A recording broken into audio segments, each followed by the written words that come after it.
Good morning, students. Our today's topic is condition necessary for photosynthesis. Okay. The general condition necessary for photosynthesis, कुछ general condition है जो कि हमारे photosynthesis process के लिए necessary है. First one is the presence of green pigment called chlorophyll. मतलब कि ग्रीन पिगमेंट्स मतलब कि क्लोरोफिल का प्रेजेंस होना ज़रूरी है.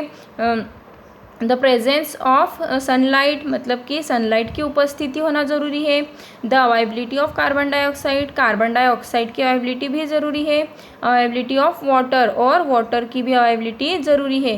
किस लिए ज़रूरी है? फोटोसिंथेसिस प्रोसेस के लिए. ओके.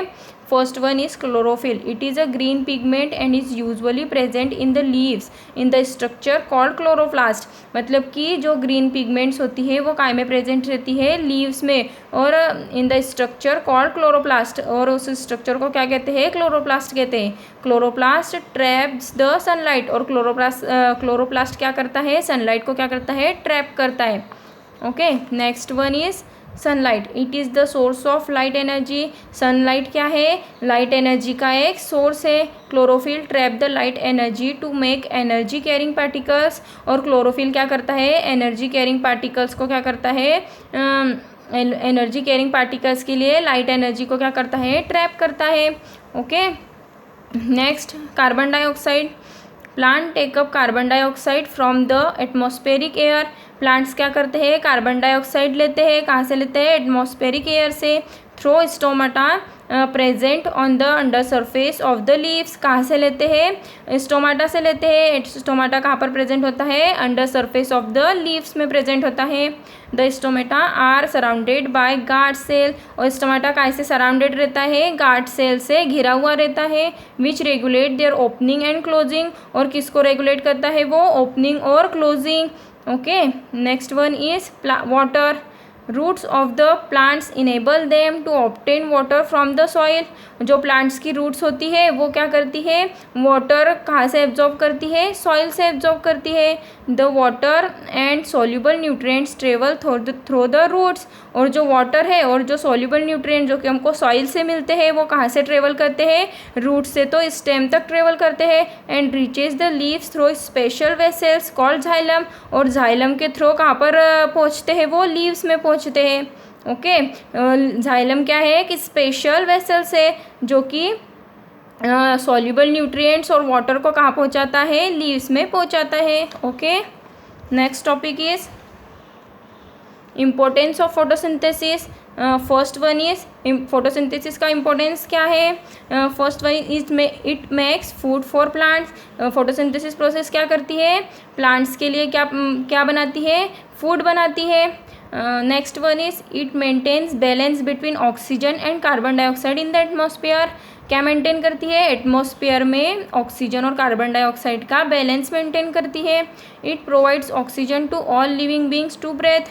और सभी लिविंग ऑर्गेनिज्म को क्या प्रोवाइड करती है? ऑक्सीजन प्रोवाइड करती है सांस लेने के लिए. Okay. Next one is factor affecting photosynthesis. Many environmental factor affect photosynthesis up to a great extent. These factors are: first one is nature of light. The white light consists of 7 color. white light किससे बनी हुई होती है? 7 colours से बनी हुई होती है. But the blue and red region of the visible light are most suitable for photosynthesis. But photosynthesis process के लिए most suitable light कलर कौन कौन से हैं? एक तो blue region और एक red region. Okay. It is experimentally observe that the rate of photosynthesis increases.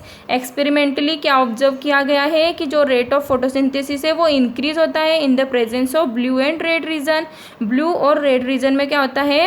Rate of photosynthesis increase होता है and decrease if the light of some other colours is made to fall on the plants.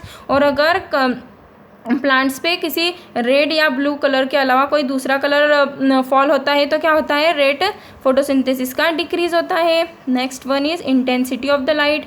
As the intensity of light increases the rate of photosynthesis also increases almost linearly up to a certain extent.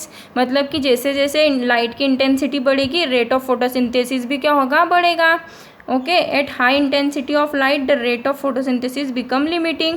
और बहुत ज़्यादा जब intensity होगी light की तो rate of photosynthesis क्या रहेगा? Limiting रहेगा. ओके. मतलब लिमिटेड रहेगा. Next one is temperature. The effect of temperature on the photosynthesis vary from plant to plant.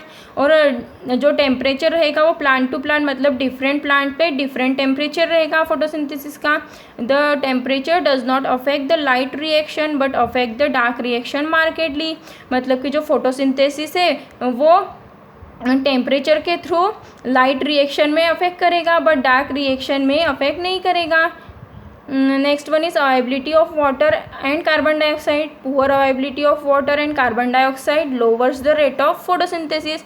मतलब कि वाटर और कार्बन डाइऑक्साइड की पुअर अवेबिलिटी मतलब कम अगर उपस्थिति में क्या होगा, रेट ऑफ फोटोसिंथेसिस चेंज होगा. In addition to above mention factors, various other factors such as age of the leaf, internal structure of the leaf, chlorophyll content of the leaf etc. also affect the rate of photosynthesis. और इसके अलावा ये चारों factors के अलावा और भी बहुत सारे फैक्टर्स है जो रेट ऑफ फोटोसिंथेसिस में क्या करेंगे, वेराइज करेंगे, उसके फैक्टर को अफेक्ट करेंगे. जैसे कि age of the leaf, internal structure of the leaf, chlorophyll content of the leaf etcetera. Okay class, got it? Now next topic we will understand next lecture.